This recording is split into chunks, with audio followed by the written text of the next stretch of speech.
Good morning, everybody, and welcome to a Five Fact Friday from a very unusual location. I am in Suffolk, on the road. The internet here is very weak, so please let me know if it becomes impossible to understand me, and I will just have to abandon it, do a recording, and upload it. But for now, while I've got little green things on there telling me that it's okay, I'm gonna keep going. Can everyone hear me okay? Everyone hear me and see me okay? Right. Five Fact Friday, in a nutshell, for those of you who don't have much time. The ONS released its house price index for February, and England and Wales prices are roughly down year on year 1%. The average, the so-called average, were down 1.1%. Scotland and Northern Ireland both up year on year. That's fact number one. But I'm sorry, those averages are absolutely no good whatsoever and don't tell you what's really going on. Within the same data, one of the London boroughs was down 20% year on year. One of them was up 1%, but overall London was down about 5% year on year. But again, that's just the average. The reality is worse. Fact number two, inflation stays sticky. CPIH unchanged at 3.8%, and the headline CPI rate only came down by 0.2% to 3.2%. Causing number three, mortgage rates have started increasing gradually, and across the board, roughly they're up 0.2%. With mortgage rates starting to increase just when everyone was hoping that they'd be starting to decrease. Not good news for transaction volumes or for the market's health overall. That's number three. Number four, we've actually got 8 facts today. Number four, unemployment jumps unexpectedly to 4.2%. Job vacancies fall again. They didn't use the word unexpectedly on that one, though. And 3 extra bonus facts for today. Excuse me. HMRC has published transaction volumes for 2024 so far. They're looking to be even worse than 2023. 2023 is already the record lowest transaction volumes on record. So, you know, all that housing market commentary about, oh, it's looking up, it's picking up, it's looking busier. Maybe, maybe not. We'll see the official figures. Number 7, just out this morning, the ONS says March retail sales are unexpectedly. The ONS didn't say they were unexpectedly low. Bloomberg said unexpectedly low retail sales. I just don't know what to say about how they keep on finding the stuff unexpected. And finally, a piece of good news. You might wonder why I think this is good news, but I'll explain later on why it's good news. In the House of Lords last night, Baroness, what's her name, who I can't remember her name, sorry, confirmed that the regulation of property agents that's been with the government since 2019, so 5 years, is going to be abandoned and not happen at all. Now, you might think that's terrible news because regulating estate agents is surely going to help, right? No, it won't. So I think it's actually good news that it's been abandoned, because it would have been a lot of red tape, hassle, and extra expense without addressing the core problem of overvaluing. Nothing in the regulation of property agents was going to address valuations on properties. So it wouldn't have helped solve a big problem anyway. Right. Can everybody hear me okay? Yes, yes, yes. Joshua, Kelsey, hi. The balloons. I don't know what the balloons are about. I've got no idea why the balloons even happened. That's new to me.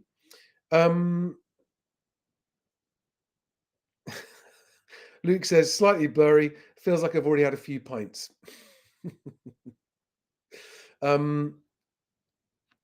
Right, okay. Thank you, all of you who watched my interview with Russell Quirk. Russell yesterday tweeted that all of the comments, the feedback and comments commenting on his interview style were just me telling my cult what to do. So everybody, Russell thinks that you are all my obedient followers who will do whatever I say, and that I put you up to it. Excuse me. But that is not the case. And I do hope I get to have that debate with Russell in a more constructive way at some point. So rather than trying to win a fight, we'll just see if we can change each other's minds. Okay. There's lots more to talk about. I'm going to stick to the facts first. So I'm Charlie Lambden. This is Moving In with Charlie. Welcome to all the new subscribers across all the channels. It's great to see you here. My job here is to smashers. Yes, dear leader. My job here is to try to share my insights from behind the scenes of the estate agency industry as a supplier of technology products to estate agents for over 20 years, along with my insights from my background in the city about what's happening in the wider economy and how that's going to affect the housing market. My wish and my goal is for a home for everyone. And one of the most immediate steps towards that would be more transaction volumes, because more transaction volumes means it's easier for people to move, easier to sell, easier to buy, easier to move on with your life, improve social mobility. It's good for everything, everyone. It's good for the economy if people can move house more easily. Unfortunately, it seems to be going the other way. People think that I am very negative about the housing market. I'm actually one of the most positive people you ever meet. I just report what I see. 5 Fact Friday is about the 5 most significant newly reported facts that, in my view, affects the housing market. This week there are 8. And I always invite people to let me know if they think I've missed something positive out. Luke asks, why have mortgage rates increased, do you think? Was this a surprise? Inflation is reported to have come down. Luke, we'll come on to that point, and I'll answer that question for you when I get onto the inflation and mortgage rates point. But for now, let's get back to the 8 facts. And I'll start with fact number 1, which is the ONS reporting the national house prices for the whole country for February. Now, first and foremost, these figures here are the headline average statistics for the whole of the UK. Now, when you've got Scotland and Northern Ireland both going up year on year and England and Wales both going down year on year, it leaves you with an average that doesn't tell you what's happening in any of those 4 countries and therefore is completely useless. So this statement, the annual price change for a property in the UK was minus 0.2%, is patently and demonstrably a useless and an unhelpful, weird average figure. But they're saying that the monthly price change was actually up 0.4%. Blah, blah, blah. It's just useless. However, do have a look at it and read into the regional stuff, the country stuff. But even then, it doesn't break it down by property type. And again, flats can be going down while houses are going up and vice versa. Not really helpful to you, that house price data. Why is it relevant to the housing market? Because it will be used by the housing industry to say, hey, look, house prices are broadly unchanged. When they're not anywhere. I mean, there might be a couple of very small places where they are, but that's fact number 1. Fact number 2, consumer price inflation for March. So CPIH, including owner-occupiers costs, rose by 3.8% in 12 months to March, unchanged from February. Now, this is it's a sort of subheading figure. It includes housing costs, and what it shows is that, according to those figures, inflation is not falling. Now, the overall costs, which exclude those housing owner-occupier costs, so therefore are more about, I think, industry rather than citizens, are showing that the consumer prices index rose by 3.2%, down from 3.4%. So there's a very small reduction. And Luke says, well, hang on, if inflation's falling, it's not falling as fast as anyone expected. It didn't fall as far as people hoped. There are people saying that apparently next month, they're really expected to have a much bigger drop next month because of something mechanical within the calculations, which may well be the case. But for now, this appears to have surprised and caught people unexpected. That's just, I mean, every single week in, week out, we have this unexpected. Economists, nothing that economists are expecting is happening. There you are. Inflation remains very sticky overall. We're not here to break down the details of that. The next one is as a result of this. And of course, you've got to remember that mortgage rates are actually more closely linked to swap rates, interbank swap rates, than they are linked to the base rate. There is a correlation. But yesterday, the Telegraph reported that lenders are raising mortgage rates after inflation blow. So there you are, Luke. Inflation figure was a blow to expectations. Borrowers renewing fixed deals face paying double their current rate. Mortgages are going up. That's higher than expected inflation figures. So higher than expected. Unexpected. I'm getting so tired of reading that word, unexpected.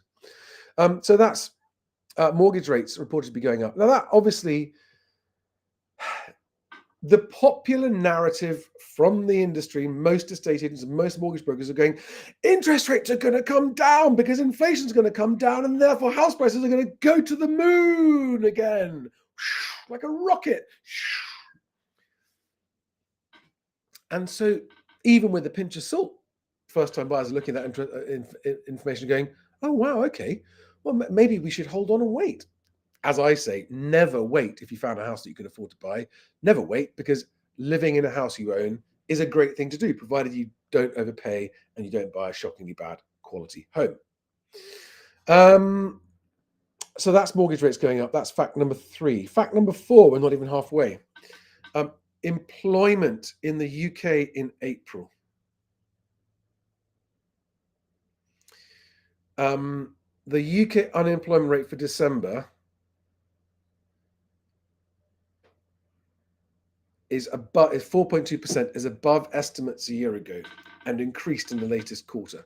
Now that's, the ONS is really downplaying it, but that really was a much bigger jump from 3.8% to 4.2% than people were expecting. Again, an unexpected figure. I don't know what parallel universe that me and Stiggy live in where none of this is unexpected. It's as expected, just based on looking at the maths of what cannot possibly not happen. But there we are. It was unexpected.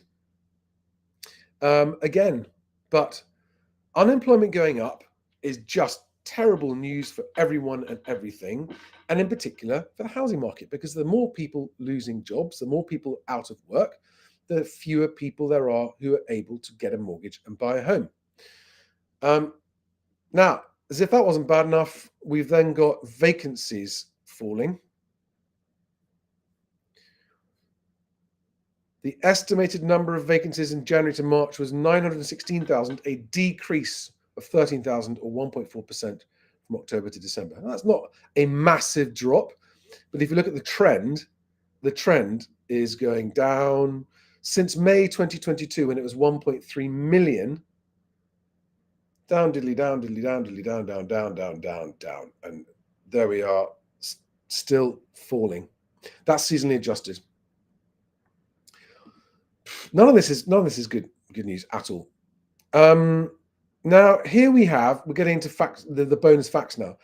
Bonus fact number 1, or fact number 6, UK monthly property transactions. Now, I cannot overstate the fact that transaction volumes, which is another way of describing liquidity in the housing market, the higher they are, the better for everyone and everything. But HMRC put out this data this week. And I've highlighted both the seasonally adjusted and the non-seasonally adjusted estimates, so you can look at both things, right? So seasonally adjusted, the number of UK residential property transactions, so that's England, Wales, Scotland, and Northern Ireland, is 82,000, 6% lower than February 2023, and 1% higher than January.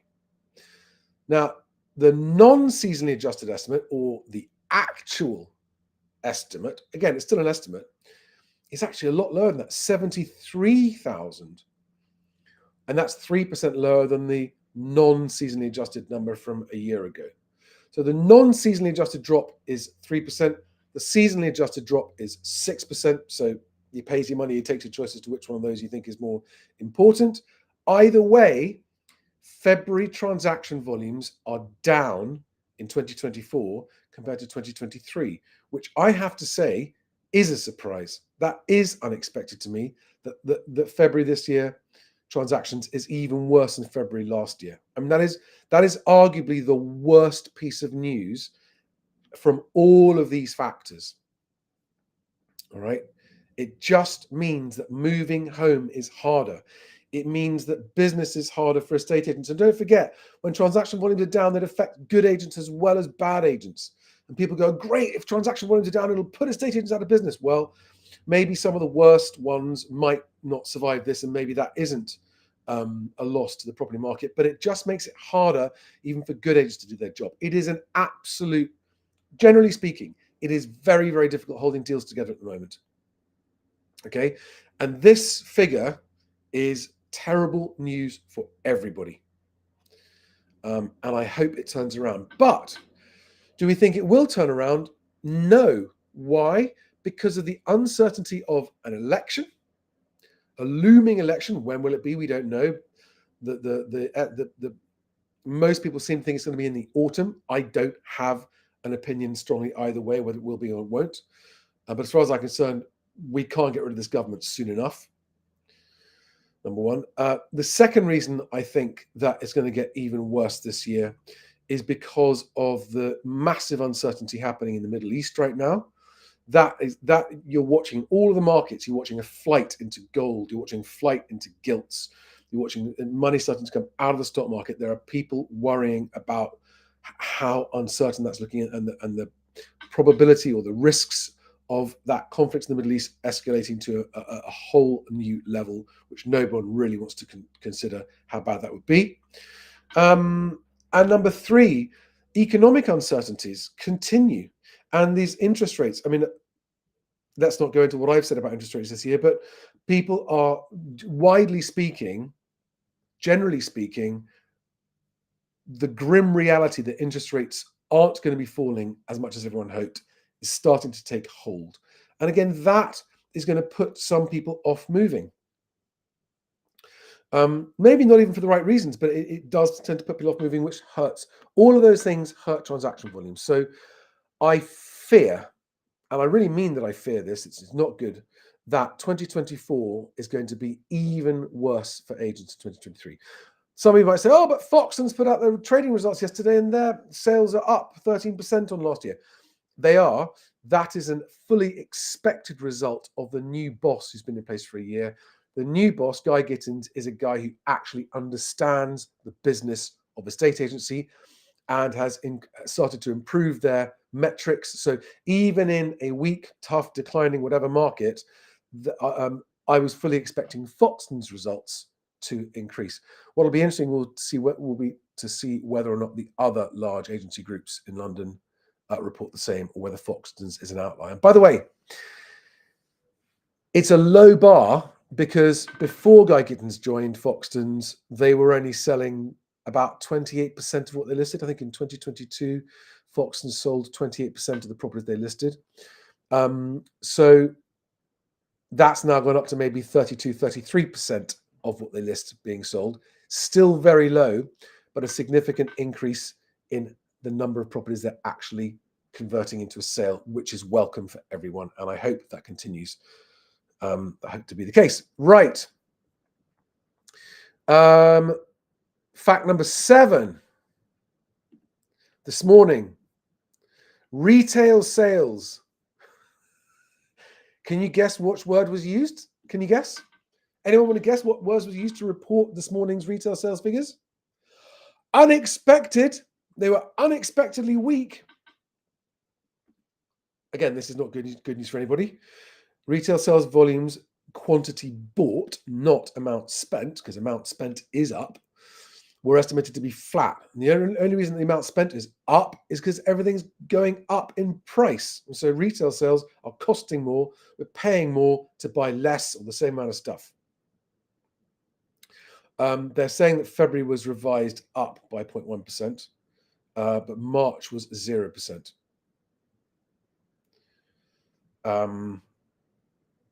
There's some more details in there, but it just beggars belief that there are any economists who are surprised that when on the whole, the majority of people are witnessing their disposable income decreasing by much larger amounts than inflation suggests, and much larger amounts than even nominal wage increases suggest. Because yes, nominal wage growth is 6% and inflation is 4%, so that means real wage growth is 2%, but that doesn't include fiscal drag, the tax burden increasing. It doesn't include people's rents going up 9%. It doesn't include people's mortgages going up by 40 or 50%. None of those factors are taken into account when it comes to economists' expectations of actual disposable income. And so, of course, retail sales are not going to be growing.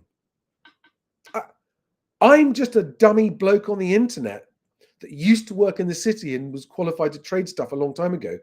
And it's just obvious to me that that's the case. It just never ceases to amaze me. Right, now, the one piece of good news, which you might be surprised I think is good news, but here it is.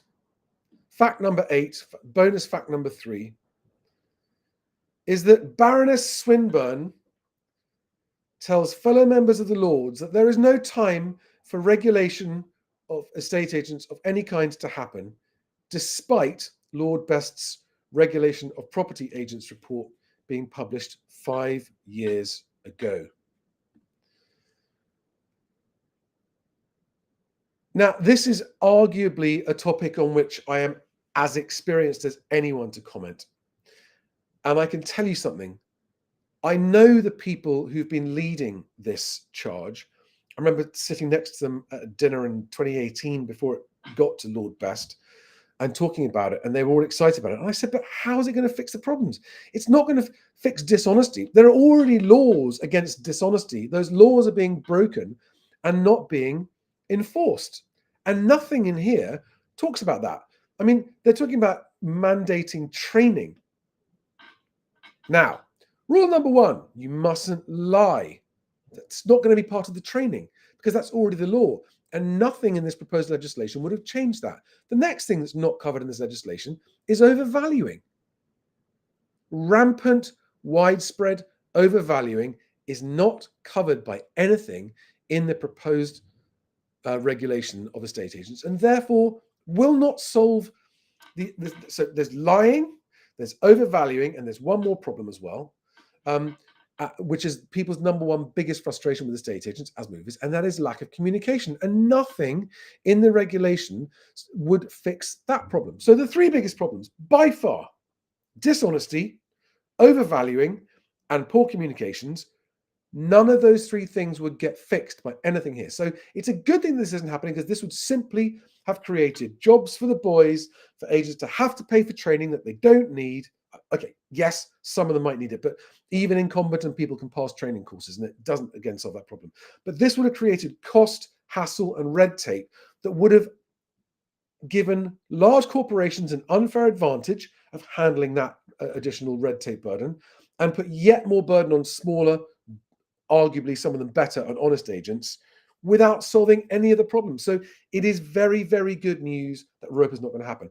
Now, I've got friends working on this, friends, people who I respect, people who I admire, who've put a lot of effort and work into this, but I just humbly and respectfully disagree with them that this was going to make any difference whatsoever, because the good agents who are out there have always been good and will continue to be good without this.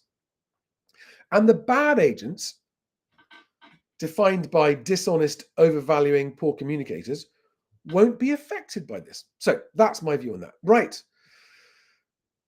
I'm really surprised that the internet has held up. Let's take a few questions. Do we have questions? Hi, cult leader. Yes, so funny, isn't it? Hello, cult followers. There's some very funny comments here. Just looking for helpful questions.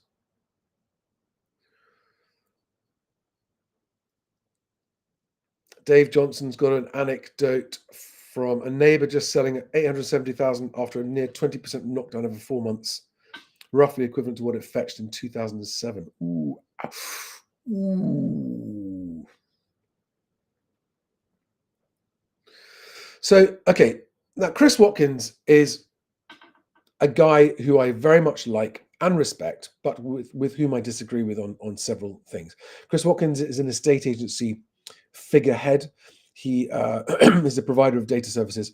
Now, 9% increase in net sales year to date in comparison to 2023. Okay, cool. Yeah, great. I hope so. That's transactions. That's net agreed sales. I don't know if it's actually exchanges or not. And listings up by 11%. Cool. I mean, again, the more listings, the more choice for buyers. Makes it harder for sellers, though. Don't forget that. So more listings equals downward pressure on price. Now, Luke says very little is moving in South Manchester. That surprises me. South Manchester is one of the strongest markets in the country. Listed, most properties are seeing multiple asking price drops over several months before selling, if selling at all. Some homes then delisting from Rightmove. Daniel Birchall says in declining markets, good companies shine through and outperform. That is true. They are in the minority, though, but it is true.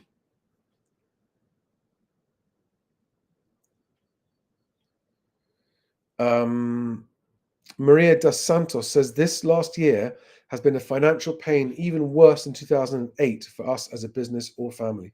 Sorry to hear that, Maria. Unsurprised, but very sorry to hear that. Oh, hello, Mark. Mark Graham, who is I think it's Nottingham, aren't you, Mark? Based agent in the UK now. You've moved from New Zealand. Some agents in New Zealand, even though we had to be licensed, still broke the law. Some of the real estate laws. Exactly.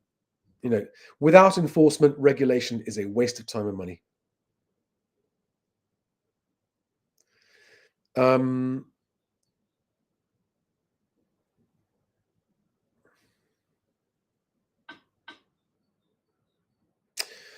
Right, guys. Nice to see you there, and thank you for your comments. Not very many questions, so I'm just going to give a bit of an update and a few bits of hopefully useful advice. I know I haven't been doing as many videos as I normally do, for which my apologies.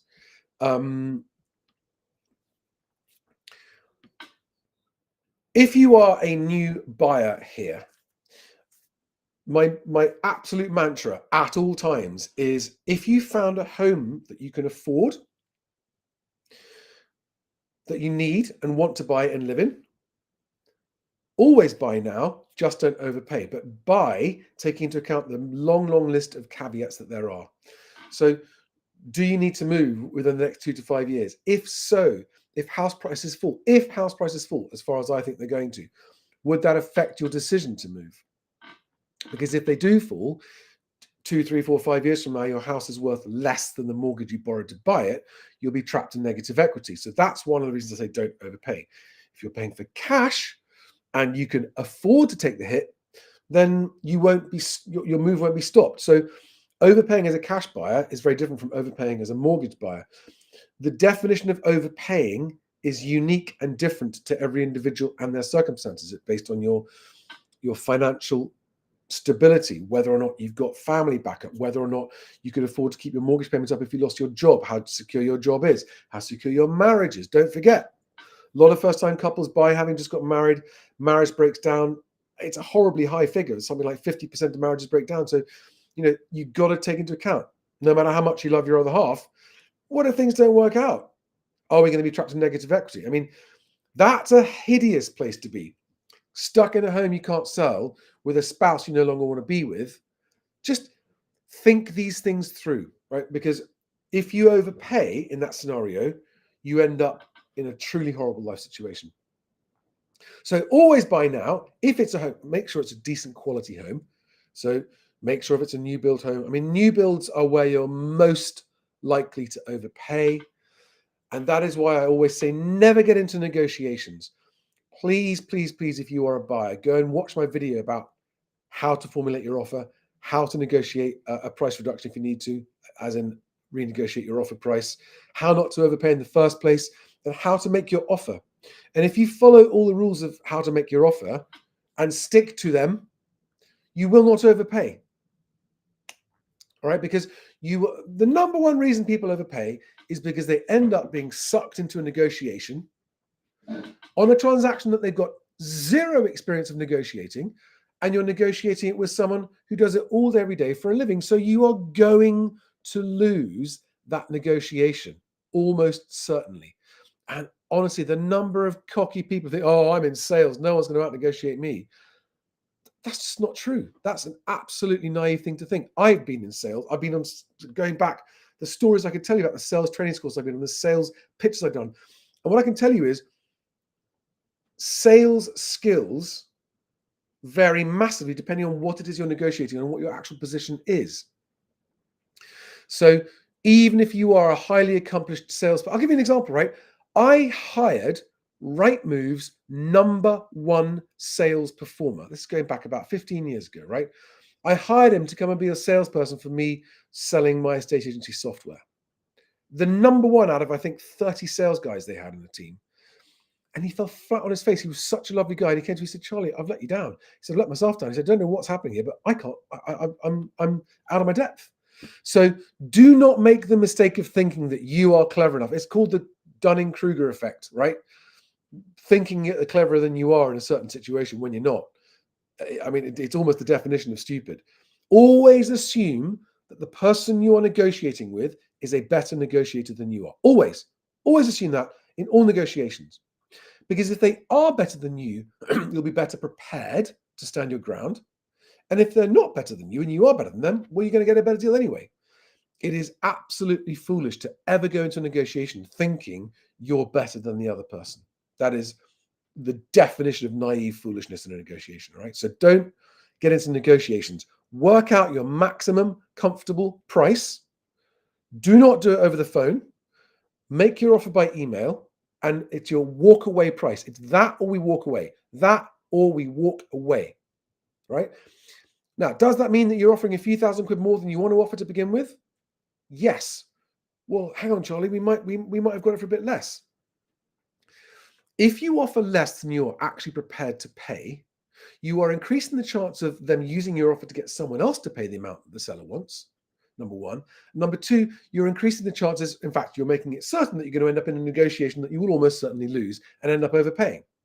So the only way to be certain that you don't overpay is to formulate your price. It doesn't matter what anyone else thinks the house is worth. It doesn't matter, because it only matters what it's worth to you in your circumstances. I'll give you an example of where an identical property is worth different amounts to two different people, right? Imagine two people at an identical stage of their life, same age, earning the same amount, same life situation, but one is looking at a house and is walking distance from work. The other one's looking at the house, but it's a 2-hour commute from work. That home has a different value to those two people, even though the home is the same. So you must formulate your offer based on what it's worth to you in your circumstances. Maximum comfortable offer if it's the home you want. Why? Because underbidding is the #1 reason people miss out on the home they really wanted and then kick themselves later. So it's one and done. It's your first and final offer. Here's my offer. I totally get it if it's not enough, but it's that or we walk away. There is no negotiation. It's that or nothing. And on my website, you'll find my offer email template for mortgaged first-time buyers. Those of you who are asking me for the cash buyer email template, I will get to that. It's very close to the top of my list of things to do, and I will get to that soon. Now, sellers. I cannot stress strongly enough in this ever toughening market that if selling your home is essential for you, please do not make the mistake of thinking that you've been realistic about what your home is worth. It literally makes no odds what you think your home is worth. It literally makes no odds what an estate agent thinks your home is worth. It doesn't even make that much difference what a chartered qualified valuer thinks it's worth. The only thing that matters is what someone in a proceedable position is willing to pay. So think about that, right? It doesn't matter what the local guff about house prices is. It doesn't matter, because your home will be unique in the market, #1. It doesn't matter what you think. It doesn't matter what other properties on Rightmove look like they're going for. Even the ones that look like they've sold are falling through and coming back on the market, and they're not the same as yours anyway. So and I'm addressing this advice at sellers for whom selling is essential, right? Because if selling is essential and you fail to sell for avoidable reasons, you have just disadvantaged and hamstring yourself with whatever your life situation is that means you need to sell your home, right? There are no circumstances where this is not the truth. If you're a seller who's like, well, I'll sell if I get that price, but not if I don't. I'm not talking to you guys. Good luck. This advice is not for you. If you're the might sell, might not guys, that's a different discussion. I'm only addressing sellers in a position where they need to or must or are required or have no choice but to sell. Okay? You can only sell once you have got a proceedable offer from someone who's not going to change their mind, who does have their finances in place, and is not necessarily in a chain position. Okay? Someone who sees your house, likes it, has the money, and can exchange straight away. That's the only way in this market you can definitely sell in a reasonable time frame. And so until you find at least one, but preferably more than one buyer in that position, everything you think about your house's value is just irrelevant. It's of zero consequence what you think, what you want for it, what you think an agent says it's worth, what the market thinks it's worth, what the papers say it's worth, what the fucking land registry thinks it's worth. It doesn't matter. It only matters what you can exchange for. And therefore, if you understand what I'm saying, your job is to discover the best possible price the market will pay for your property now. Now remember, if for whatever reason that number comes up too short for you, you aren't obliged to take it. You can then face the reality that you cannot sell the property for what you need to sell it for. Therefore, you must face whatever your alternatives might be. And if that's going to be your unfortunate, uncomfortable reality, don't you want to know that sooner rather than later? And if the market is getting worse, not better for you, as everything in this video should be indicating to you that the market is not getting better for sellers, it's getting worse. The one thing you don't have on your side is time. Okay? So I beg of you, if you're someone who needs to sell, the way to find the best possible price that the market will support for your home is to find an agent that really understands what they're doing and is not part of the overvaluing bullshit fest, right? Find an agent that you believe is actually going to stand by your side and who understands the personal imperative for you to sell. Someone that you look them in the eye and they're not going to just bail on you and go, oh yeah, sorry, well, we didn't get as many offers as we thought. And whatever you do, do not sign a long sole agency contract with anyone if you are a seller who needs to sell.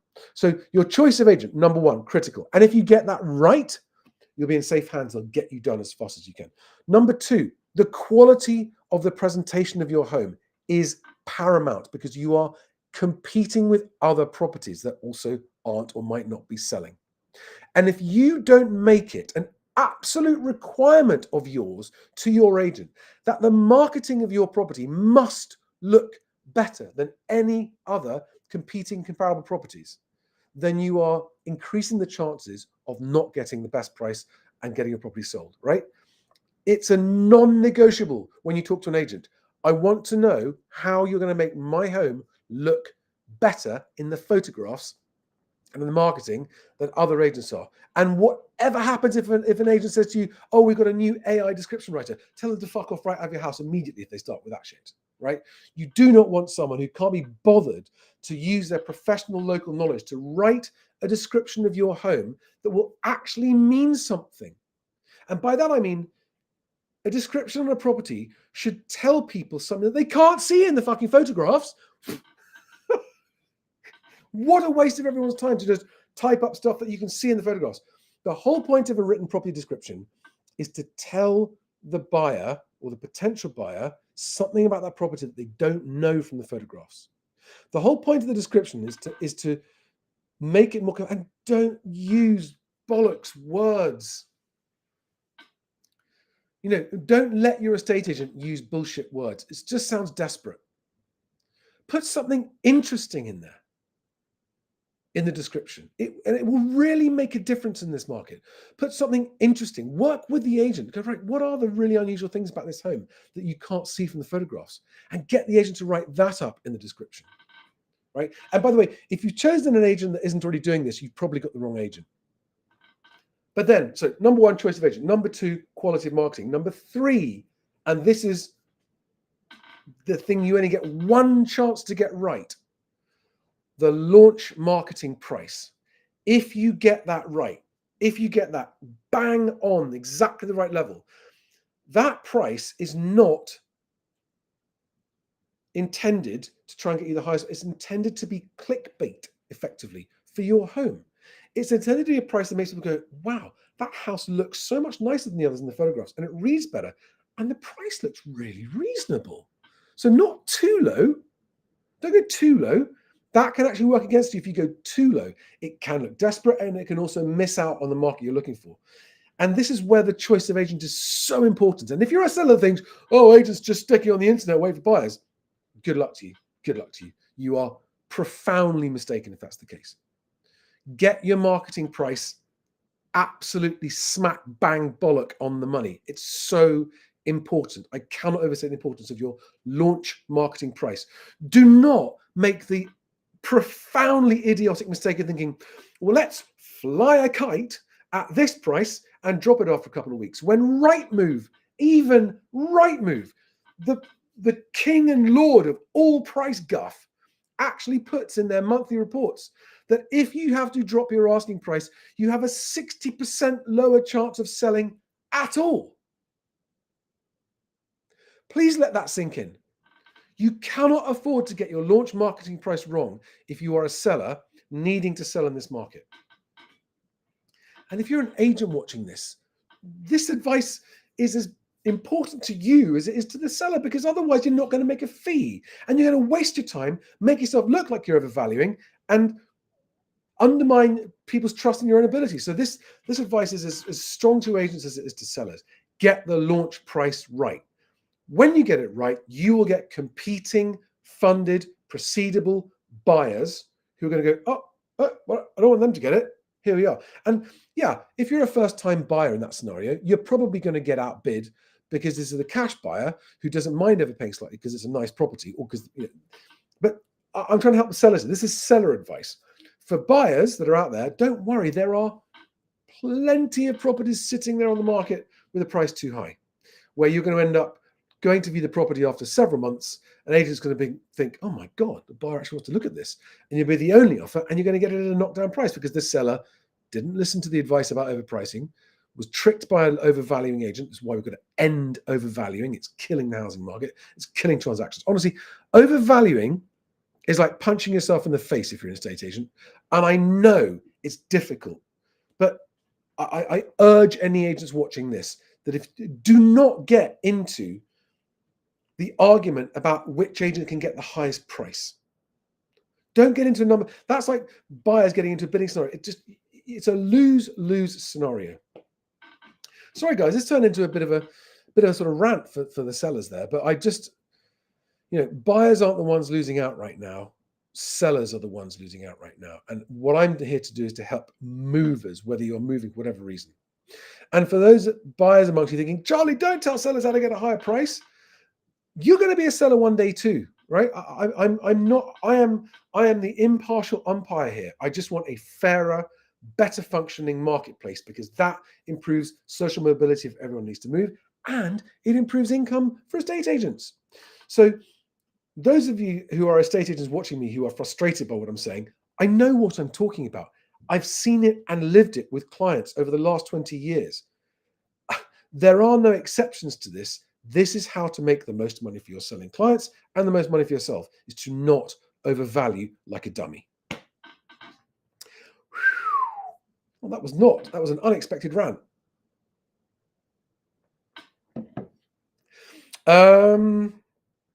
What else did I want to say? Yes, if you're a buyer and you're making your offer by email, make sure to include, and if you don't do these things and then get out against someone else gets their offer accepted, then it's your own fault, because you didn't do everything available to you to maximize the chance of your offer being accepted. This works. You can ignore me if you like. This is free advice, right? But it works.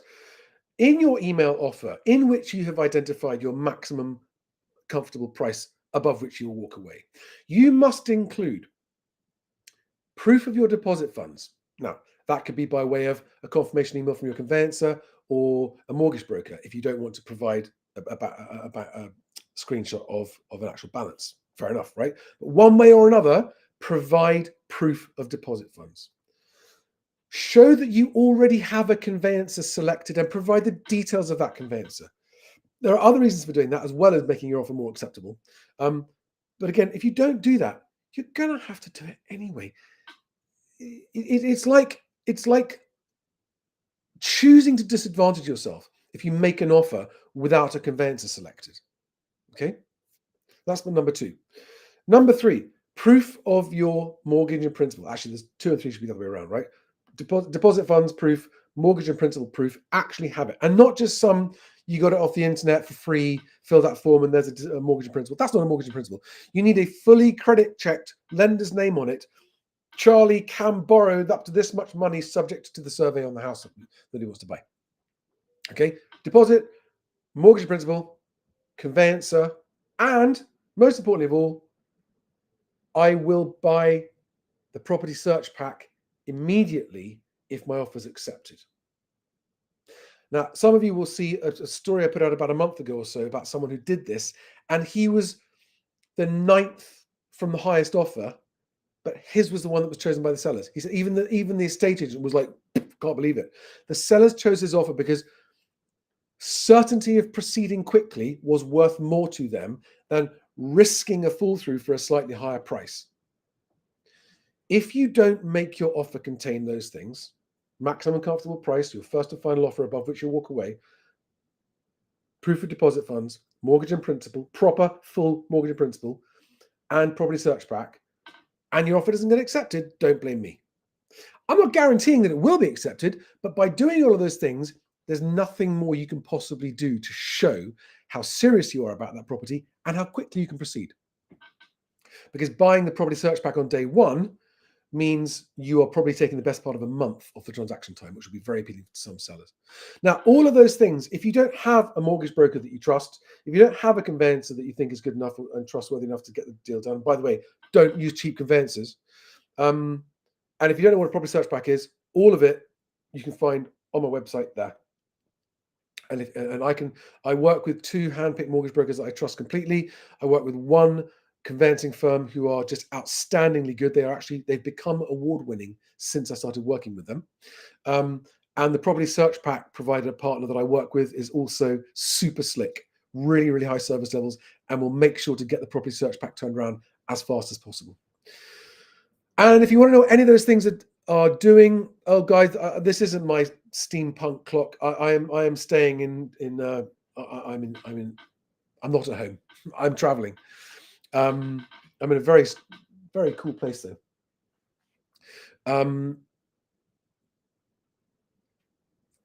Steve P, I like that comment. Include the 85% of sales that the ONS leave out of the HPI and fall to 20% minimum. Muggles are overpaying.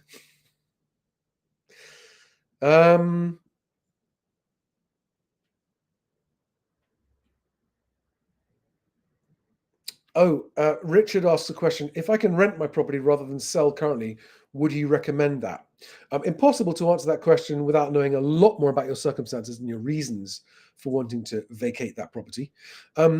But what I would say is this: renting your home out rather than selling it out, make sure you do your full research into the ups and downs and pitfalls and risks of renting your property out.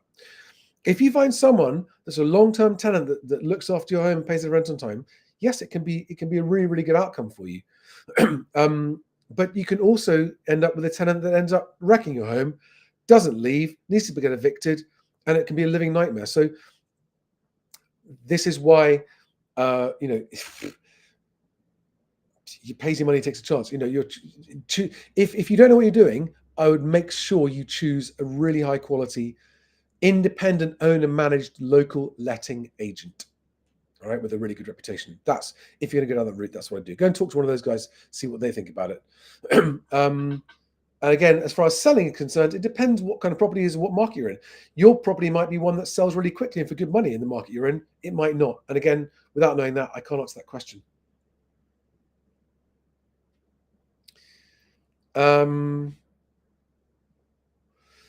AM says, cash buyers like me aren't losing out at the moment. My savings are earning a wage at the moment. AM, what rate, what percentage, what's your yield on your cash at the moment after inflation? Would be my question.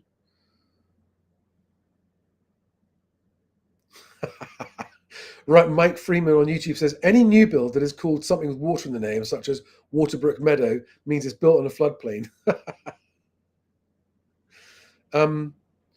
Flying Hedgehog says, trust agents, press 1, don't trust, press 2.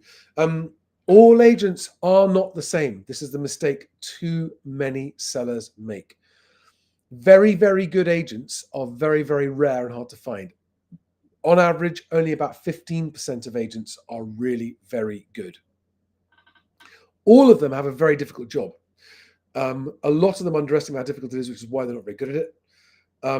But the most important thing to any seller is go to whatever lengths you need to find a really, really good agent for you. Yeah, Dave Johnson highlights this point. When my daughter bought her property, the agent had totally missed the selling points, which were a loft extension, large outhouse, and a big garden, all totally ignored on the main selling points. Yeah. Right, guys.